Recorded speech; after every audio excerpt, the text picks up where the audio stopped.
Alright, welcome back. Finishing up with perfect competition, we need to do the long run analysis. What do we expect to have happen? Well, let's set the table for where we were before.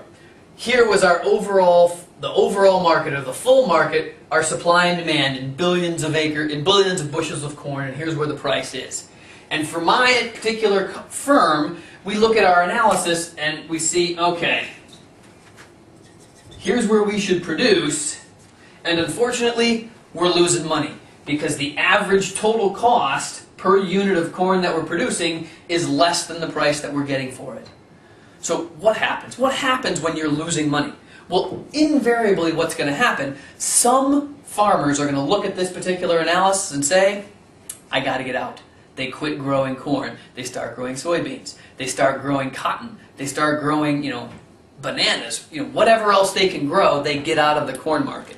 Well, what happens when enough of these people quit selling corn? What happens when the number of sellers decreases?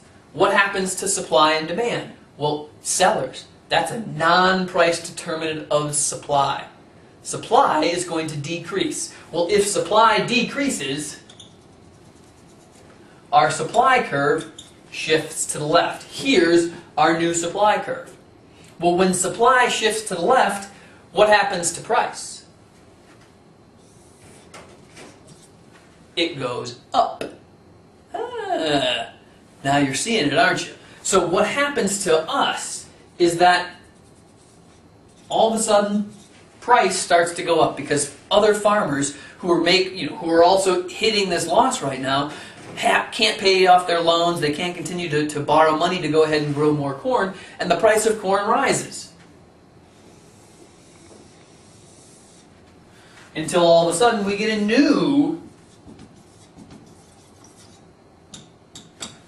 price, which drives a new demand curve for my individual firm, and what ends up happening?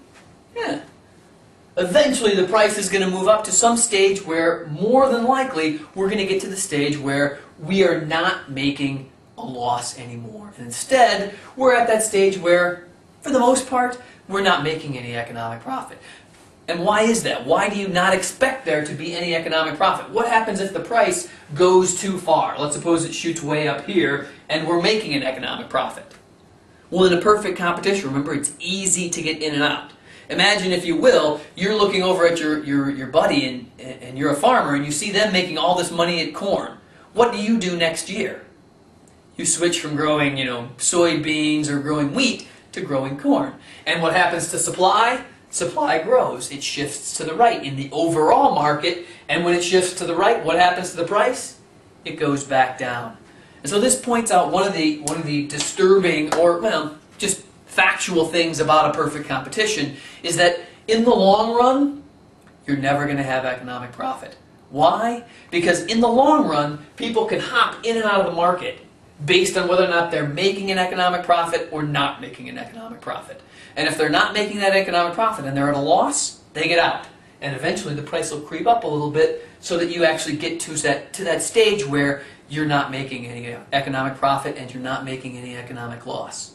That's the long run analysis of a perfect competition. And the key is remembering the reason why you have a long run no profit is the easy entry and exit. It's easy for supply to shift left and right. Granted, it has to happen in large quantities, but it will happen when you're seeing these losses or gains. And that's what evens out the market so that there's not going to be any profit in the long run. And let's face it, if you've ever been a farmer, generally speaking, there isn't a whole lot of economic profit in it, even in the short run right now. Alright, but this is the general analysis when it comes to dealing with perfect competition in the long run.